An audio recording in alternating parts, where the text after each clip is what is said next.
Bonjour et bienvenue, je suis Anne-Marie Cunier et je suis ravie de vous recevoir dans le podcast Learn and Enjoy. Dans chaque épisode, je vous propose d'analyser les usages et technologies du digital learning qui permettent de créer une expérience apprenant engageante et efficace. Avec des experts et professionnels du monde de la formation et de l'éducation, nous décoderons ensemble les bonnes pratiques qui marchent et les outils et méthodes qui permettent de transformer l'expérience d'apprentissage pour créer un effet waouh auprès des apprenants. Laissez-vous inspirer.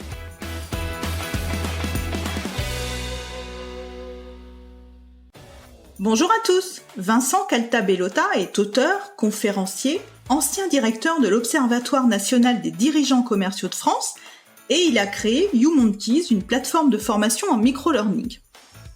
Il a également créé le premier référentiel du micro-learning dans lequel il partage ses techniques et meilleures pratiques pour concevoir des formations en micro-learning qui obtiennent plus de 80% de taux d'engagement. Dans cet épisode, Vincent va partager avec nous ses conseils pour maximiser l'impact des formations et mieux engager les apprenants. Bonne écoute! Bonjour Vincent et bienvenue!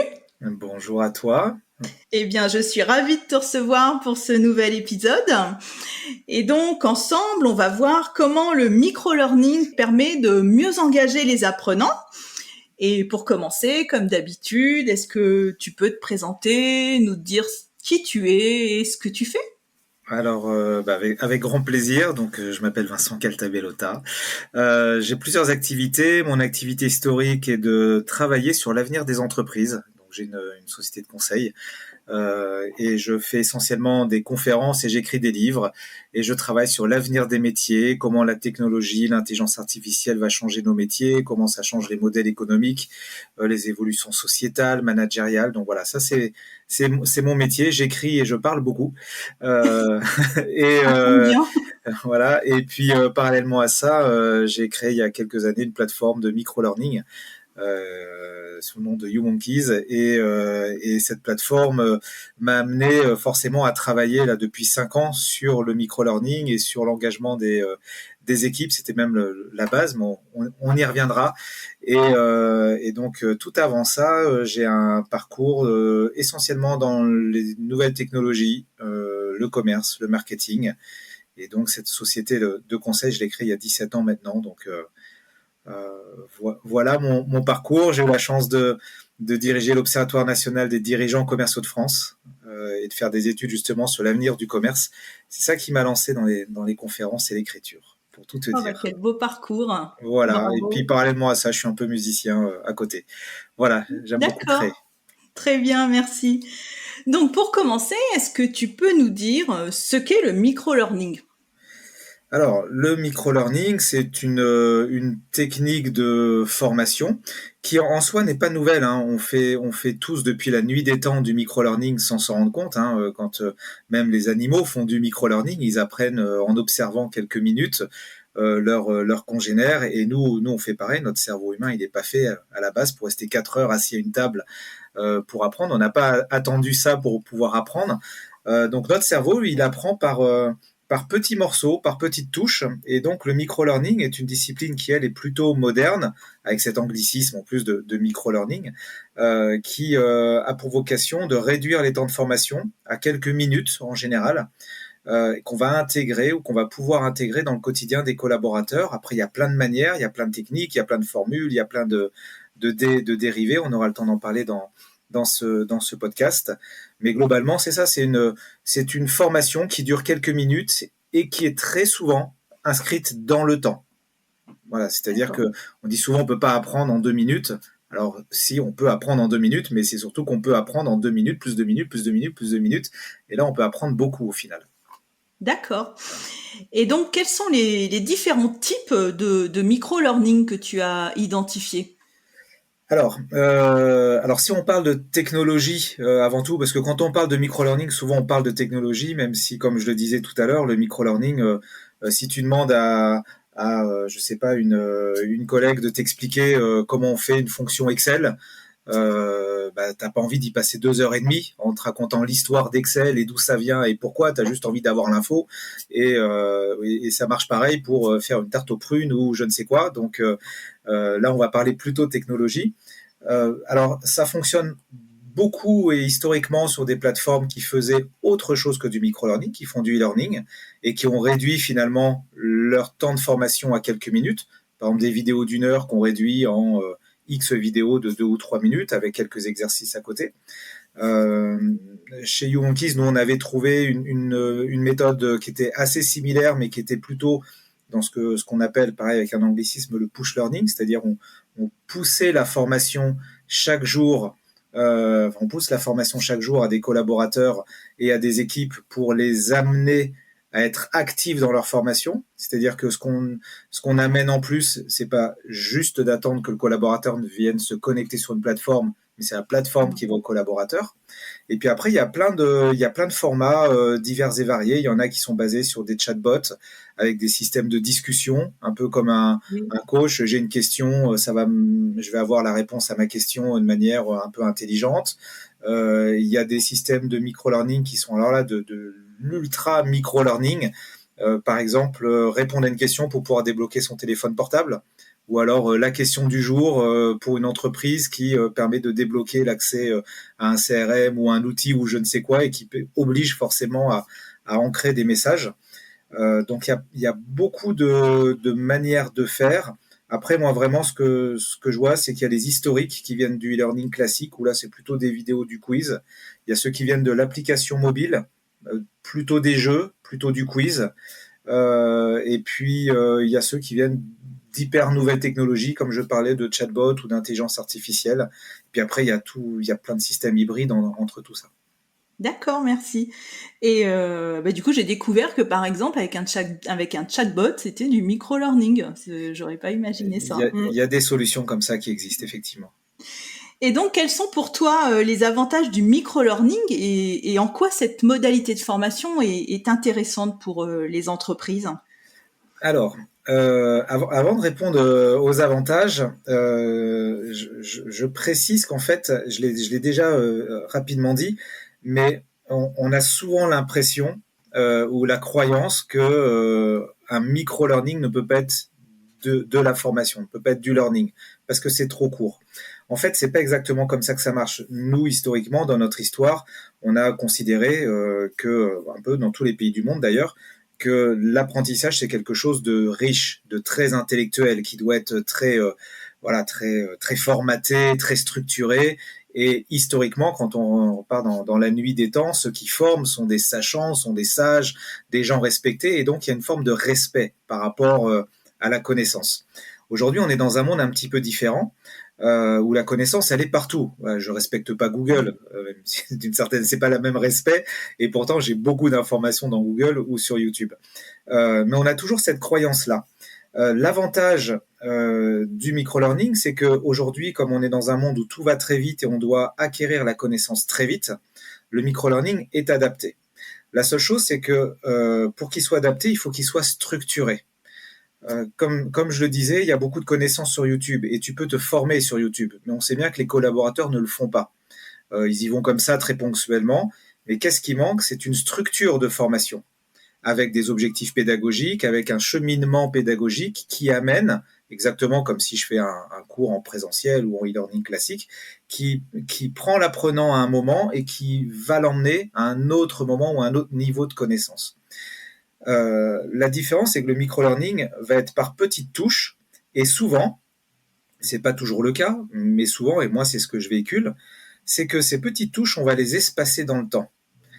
Et en espaçant dans le temps, en fait, je fais passer un peu de contenu sur des temps longs, alors qu'une formation classique, par exemple sur une journée, tu fais l'inverse, tu mets beaucoup de contenu sur un temps court. Beaucoup de contenu sur une journée, tu n'arrives pas à tout mémoriser. Oui. Par contre, un peu moins de contenu, mais chaque jour, tu commences à travailler la mémoire long terme, tu commences à travailler la posture, tu commences à travailler d'autres leviers cognitifs. C'est un peu comme si tu prenais un livre et tu le lisais en une nuit, ou que tu te forces à ne lire qu'un chapitre chaque jour et que tu vas y passer 1 mois et demi. Toi, la vie que tu vas avoir avec ton livre n'est pas la même, tu vas pas l'apprécier de la même façon, tu vas pas le vivre de la même manière, tu vas pas t'en souvenir de la même manière. Donc c'est un peu le même principe. Donc l'avantage du micro-learning, c'est que ça rentre dans la journée des collaborateurs. ça n'enlève pas la disponibilité du collaborateur, ça permet, quand c'est bien fait, des ancrages mémoriels différents, ça permet d'avoir des structures et des outils de formation qui ne nécessitent pas des semaines de préparation et d'organiser des trajets, des machins et d'avoir 15 personnes dans la même salle. Donc ça a plein d'avantages. Et puis ça a des inconvénients, ou en tout cas des limites. Je peux pas apprendre la chirurgie cardiaque en micro-learning. Ce serait trop compliqué, trop long, comme la maçonnerie, parce que je peux pas, ce serait trop compliqué, ou Photoshop. Voilà. Ce serait trop compliqué. Par contre, tous ces métiers-là peuvent faire appel au micro-learning pour certaines spécificités métiers. Très bien. Bah, justement, est-ce que pour illustrer, tu peux nous donner des exemples de types de formations qui sont déployables en micro-learning justement en entreprise, puisque là on voit que ça a une place privilégiée en entreprise, cette modalité. Oui. Comment peut-on l'utiliser? Alors, en te donnant des exemples, je serai forcément pas exhaustif parce qu'il y en a des centaines Oui, et des centaines. Mais par exemple, on forme très bien les commerciaux. oui, Qui en plus ont beaucoup de temps libre entre guillemets, c'est pas péjoratif, mais en tout cas des temps oui. d'attente, voilà, ils sont pas en continu sur la même tâche devant une machine, donc c'est très adapté, surtout sur mobile. Le management, ça c'est des formations qui se font très fréquemment. Après, on va voir tout ce qui concerne la posture, du développement personnel ou du développement professionnel. On va être très efficace sur des notions de sécurité, de RSE, par exemple, ça fonctionne très très bien. Les langues, historiquement, fonctionnent très bien, mais là, il y a plein d'applications dédiées à ça. Hein, et on voit Oui, bien qu'on peut apprendre une langue en 10 minutes par jour, par exemple. oui, oui, avec Duolingo par exemple. Par exemple. Et puis après, on a des choses qui sont très, très variées. Par exemple, dans les expériences ou les exemples que j'ai pu voir, on forme des saisonniers en camping sur l'accueil, sur voilà, un étudiant qui arrive, qui a jamais été saisonnier dans un camping, comment il fait. On a travaillé avec des releveurs de compteurs dont le métier va disparaître, avec des enseignants sur l'avenir de l'université, l'avenir du métier d'enseignement. Bref, tu vois, j'en aurais des dizaines dans la psychologie aussi. Voilà, il y a beaucoup de choses, beaucoup de choses. Oui, les possibilités sont variées, hein, d'après Exactement, ce que tu nous dis. Et exactement. justement, donc une entreprise qui souhaiterait intégrer le micro-learning dans son parcours de formation, comment est-ce qu'elle peut faire? Est-ce que tu Alors, as des conseils pour cela? oui, alors, ben, la première chose, c'est qu'il faudra acquérir un outil. Donc, il va falloir se renseigner sur les outils. Et là, il y en a pléthore. Il y en a énormément des outils. Parfois, on a des outils qui fonctionnent, hein, comme je le disais au début. C'est pas parce qu'on a un outil qui fait du e-learning classique qu'il ne peut pas faire du micro-learning. Après, il faut surtout réfléchir à pourquoi je veux faire du micro-learning et comment ça va s'ancrer dans le quotidien des collaborateurs. Le micro-learning a cet atout de pouvoir, comme je le disais, rentrer dans le quotidien. Euh, et il y a plein de manières de faire. Euh, Tu vois, si je prends un exemple, LinkedIn Learning, c'est du micro-learning parce que c'est des micro-capsules. Ça marche comme un Netflix de la formation. Mais en fait, on se rend compte qu'en mettant à disposition trop de contenu, les gens vont en consommer énormément au début et n'y reviendront pas après.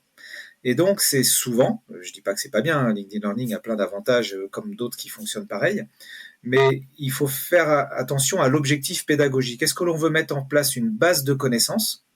Et donc, dans ce cas-là, le risque, ça va être beaucoup utilisé au début et quasiment plus à la fin.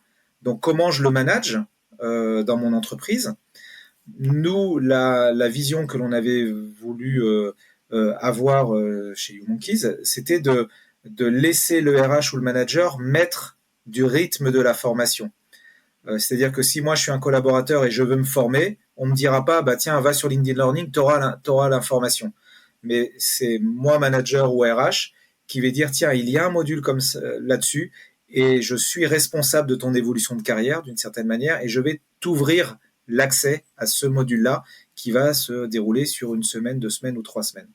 Donc, comme il y a plein de modalités, une entreprise, qu'on soit RH ou manager, va devoir choisir son outil, va devoir choisir son objectif, sa modalité, et surtout comment ça s'intègre dans les programmes de formation plus classiques, puisque Mmh. le micro-learning ne répond pas à tout. Et aujourd'hui, Mmh. on rentre dans un système multimodal de formation avec du présentiel, du distanciel long, du distanciel court, des grands des grandes étapes de formation, des micro-étapes de formation, de l'hybride. Et donc, il y a une vraie réflexion à avoir sur la philosophie de formation. Et après, en fonction de ça, on aura des outils qui vont nous amener plus ou moins d'avantages en fonction de l'outil, quoi. Oui, surtout que, comme tu l'as dit au début, le micro-learning peut prendre différentes formes. Ça peut être des vidéos, ça peut être des podcasts, ça peut être un chatbot. On peut tout imaginer aussi, quoi. Exactement, ça peut être synchrone, asynchrone, programmé, non programmé, être dans le temps, être très rapide. Donc il faut vraiment réfléchir c'est vraiment une philosophie aujourd'hui, la formation dans une entreprise. Il y a vraiment quelque chose d'éthique et de presque idéologique ou philosophique. Et c'est à chaque entreprise d'inventer son propre modèle de formation, puisque ça devient un avantage concurrentiel en termes d'évolution des compétences, de recrutement, de fidélisation, etc. Donc je pense que faut vraiment le prendre à ce niveau-là. Donc après, là, c'est un podcast rapide, donc je peux pas donner toutes les clés, hein, il en faut un dédié. On peut en parler pour ceux que ça intéresse à d'autres moments, mais voilà, c'est vraiment à ce niveau-là qu'il faut y réfléchir. Très bien. Et avec tous les micro-learning que tu as déployés, donc quels sont les taux d'engagement que tu as constatés? Alors si je parle de la solution que je connais très très bien ou d'autres, c'est une des faiblesses du micro-learning, mais du e-learning de façon générale, c'est le taux d'engagement. Et moi, je préfère parler je parle en même temps de taux de désengagement et d'engagement. Il y a des solutions qui ne dépassent pas les 5 à 10% d'engagement. Oui, les MOOC, par exemple. Alors que ce soit des MOOC ou du e-learning classique ou du micro-learning, il y a des solutions qui ont des très faibles taux d'engagement. Tout à l'heure, je parlais des types Netflix de la formation. C'est encore plus difficile parce que il n'y a pas d'objectif pédagogique, c'est des bases de connaissances mises à disposition. Et je ne sais même pas si on peut parler d'engagement. On va parler de taux d'utilisation, mais c'est pas un engagement dans un parcours. C'est plus difficile à mesurer. Après, nous, dans la pédagogie que j'avais mis en place, puisque l'histoire YouMonkeys a commencé par une pédagogie que je développe maintenant même sur d'autres outils parfois, et sur l'outil YouMonkeys qui était vraiment dédié à ça. J'ai toujours eu comme objectif d'avoir le taux d'engagement maximum. Et on arrivait à des taux d'engagement assez récurrents, enfin on y arrive toujours, parce qu'il y a toujours des clients qui l'utilisent, bien sûr, à des taux d'engagement qui sont de l'ordre de 70 à 90%. Ah, ça fait rêver. Ce qui est énorme. Il y a une pédagogie que j'enseigne aujourd'hui, hein. J'ai créé l'université du micro-learning où j'enseigne justement toutes ces techniques-là, et l'outil y aidait beaucoup. Entre les deux, il y a quelque chose dont on parle assez peu, c'est la chaîne managériale et comment le management et les RH vont amener l'engagement. Et là, il y a un vrai travail à faire. Et cet engagement, il se situe et au niveau du besoin, c'est-à-dire pourquoi je te mets à disposition une ressource à un moment donné, quel est le lien que j'ai moi, c'est presque un contrat tripartite entre les RH, le collaborateur et la ressource, et voire le manager, donc ça fait même 4 parties. Comment ensemble, on va garder la main dessus. Et c'est bien ce lien-là, c'est bien cette action-là qui va avant tout générer de l'engagement. C'est-à-dire que je peux prendre n'importe quel outil, même celui que j'ai créé qui a des très forts taux, c'est arrivé des fois, on s'est complètement planté, des entreprises qui ont voulu le mettre à disposition de tout le monde et former 1000 personnes d'un coup, même des gens que ça n'intéresse pas, on se retrouve avec des taux de 6, 7, 8% d'engagement. C'est vraiment pas bon parce que c'est mal ciblé, c'est mal emmené, c'est mal accompagné, c'est mal suivi, c'est mal tout. Donc forcément, on ne fera pas de miracle. À l'inverse, je peux prendre quasiment n'importe quel outil. Si mon manager suit ma progression, me pose des questions régulièrement, eh bien là, j'ai des choses intéressantes en termes d'engagement. Et c'est là où il y a une petite technique que je peux donner, que je n'ai quasiment vu aucune entreprise le faire, et que moi je propose régulièrement, c'est d'avoir un double module. Alors en plus, comme moi ce que je fais, c'est beaucoup inscrit dans le temps, jour après jour. C'est un module pour les personnes qui sont formées, qui doivent apprendre la discipline sur laquelle on va les former, et un parcours manager, qui est le même, mais qui à chaque capsule donne un petit tips pour savoir comment utiliser ce module-là. Par exemple, tiens, tu peux, sur un exercice, je dis n'importe quoi, je parlais de commerciaux, sur sur la découverte client, par exemple. Quand ton commercial ira voir un nouveau client, eh bien, tu pourras lui poser telle et telle question à la fin pour voir s'il a bien utilisé la technique qu'on lui a appris. Tu vois, il y a des choses comme ça. Donc, en plus, c'est facile à développer parce que c'est le même module, mais on rajoute une petite partie, trucs et astuces du manager ou comment accompagner tes collaborateurs ou je ne sais quoi. Et ça fonctionne bien. Ah, c'est super intéressant comme astuce. Et c'est pas très cher à développer pour le coup, c'est une Bah copie oui. augmentée en fait. Oui, voilà, tu dupliques ton module, tu rajoutes Ouais, cette partie et voilà quoi. voilà. D'accord, Donc très voilà bien. comment on peut générer de l'engagement. Donc Oui, il y a l'outil, il y a bien sûr le fond du parcours, il y a je donnerai un autre élément aussi qui est le formateur. oui, Moi j'ai toujours dit qu'un micro-learning ça doit pas être du motion design avec des acteurs ou des dessins. C'est pas du tout intéressant, il faut que ce soit des vraies personnes qui parlent, même si c'est que 3 minutes. Et puis après il y a tout l'accompagnement dont je parlais au-delà de oui. l'outil. Oui, Voilà. oui, tout l'accompagnement des apprenants pour suivre le module à travers des Exa- séquences mail exa- ou autre chose, comme tu le disais aussi sur les notifications push. Exactement. Eh bien, merci beaucoup Vincent pour ce tour d'horizon du micro-learning. On va Ouais, arriver donc à la fin de notre épisode et je ouais, vais avoir une dernière question pour conclure. ouais. Quelles sont d'après toi les 4 clés de succès d'un bon micro-learning? 4 clés de succès. Alors, je les ai indirectement un peu évoquées quand je Oui, parlais d'accompagnement, quand je parlais de réfléchir à une philosophie, etc. Euh, mais j'en ai d'autres. Donc je vais en profiter. Le fond de la pédagogie, moi que j'ai mis en place, se base sur un certain nombre d'éléments clés. Et du coup, je vais te les livrer, puis les livrer à tes auditeurs. La base de l'histoire, c'est que si tu veux faire court, il faut être impactant. Bizarrement, un formateur n'apprend pas à être impactant. Il apprend à maîtriser son domaine, sa discipline, sa science, et il va. Alors, je caricature un peu parce que je dis à n'importe quel formateur, est-ce que tu es impactant? Il va dire, j'espère que je le suis et je travaille sur mon impact. Mais c'est pas de l'impact temporel, c'est pas de l'impact forcément émotionnel. Ça peut très bien être de l'impact dans la science parce que je connais mon domaine et je vais t'en mettre plein la vue et mm, j'espère t'impacter. Ce sera dans la sympathie parce que je suis sympa, je rigole, je fais des blagues et donc j'espère que tu vas te souvenir de moi et ce sera plus impactant. Quand on est dans le micro-learning, on va on va se rapprocher finalement des techniques de marketing, marketing digital mm, particulièrement. Et il va falloir remplacer le temps par de l'impact. Plus je fais court et plus je vais être impactant.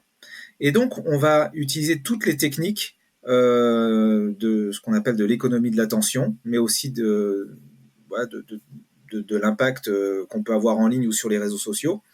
Et moi, ce que je dis toujours, c'est qu'il faut euh, avoir la même manière de parler quasiment que sur Twitter. C'est un peu extrême comme manière de ouais, faire parce qu'on ne forme pas sur Twitter. Mais si un tweet arrive à faire réfléchir des gens et à ce qu'on arrive à faire des émissions qui durent des heures parce qu'il y a quelqu'un qui lance un tweet et qui fait réfléchir, c'est qu'il a été impactant.